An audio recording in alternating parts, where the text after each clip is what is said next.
You can sell call options for weekly or monthly income, but you have to understand the three main risks. When selling calls, you need to get the technical setup right in order to maintain your profit and make money quickly. You want to have the stock moving higher or flatlining at a top end level. You can see this candlestick right here is a great example of that, where the candlestick rejected a higher high after a strong move upwards. It's also operating outside of the Bollinger Bands right here. So you're trying to get the direction right where the stock has been up, it's elevated, and it's going to come back down to a support line into this area. That is your profit zone.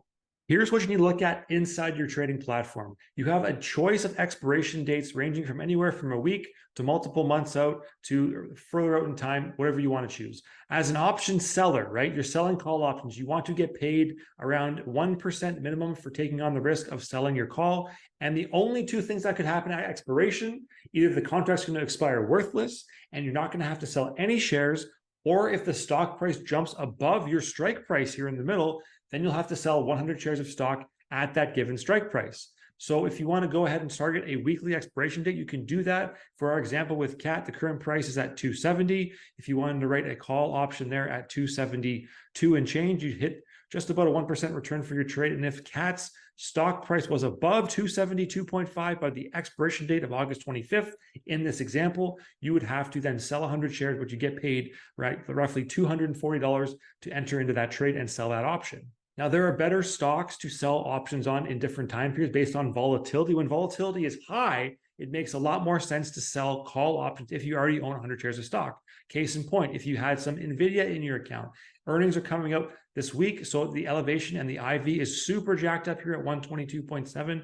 Usually, as you go out in time, the IV gets higher. It is at its highest point right now because earnings are coming up, which means you get paid a lot of dough to sell a call option on NVIDIA right now. So much so, the price there at 455, you get paid well over 2,000, almost 2,500 bucks to sell a call option for 100 shares of NVIDIA, which is a tidy return for investing in 100 shares of this stock.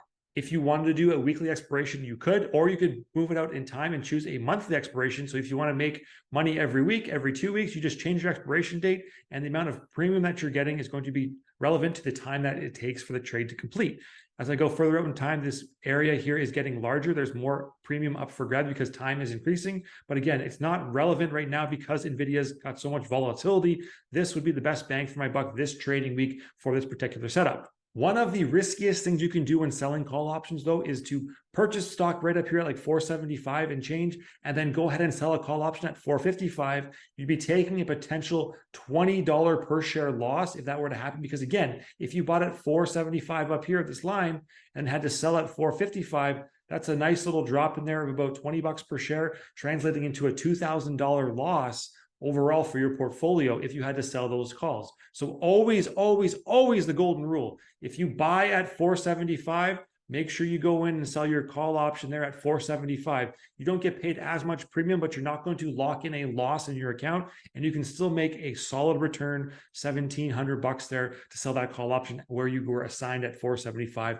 for our example. The other big risk, and I'm going to jump over to Tesla right here, is people sometimes think that the market's going to continue to drop downwards, then it flips. And so they go ahead and sell calls without owning 100 shares of the underlying stock. When you do this, if Tesla was running around like this for a while and it looked like it was going to keep on dropping, you could make some money by selling call option, making pretty quickly. But when the market does flip and you're on the hook and you don't have shares here, and let's say you sold the call option there at the 220 level. Well, Tesla's currently trading at 227, which means that for every dollar it goes higher, you're losing dollars on your trade, because you would have to sell your shares for 220. The stock price could go to 227, could go and bounce back higher, all the way back up to 296, 300. And if it keeps going higher and higher and higher up into here, you're going to be losing more and more capital. It's an unlimited risk scenario if you're selling naked or uncovered calls. I would not recommend doing that as a beginner, especially. It is very dangerous to do. Bringing it back to the chart here, best case scenario, again, if you were to sell that call option right here, the stock price would start to trickle down, and this would be your profit zone. Let's see how this one played out for Caterpillar when this trade was activated on the signal. It took a while, but we did get into our trading area right there where it ended up being in the profit zone. The signal would have been good in this case, and you would have made a bunch of money using a covered call and selling it to capitalize on hopefully owning 100 shares of underlying stock and getting paid some premium as well. Moral of the story, sell calls when the stock or market is trended upwards and it's starting to fade. Make sure you sell covered calls and not uncovered calls. Make sure you always sell a call option at the strike price or above what you were assigned at. If you want to know what the other side of the equation looks like, how to buy call options profitably, you can check this next video out. Subscribe to the channel if you got some value here today. My name's Andrew. Thank you for watching, and I will see you on the next one.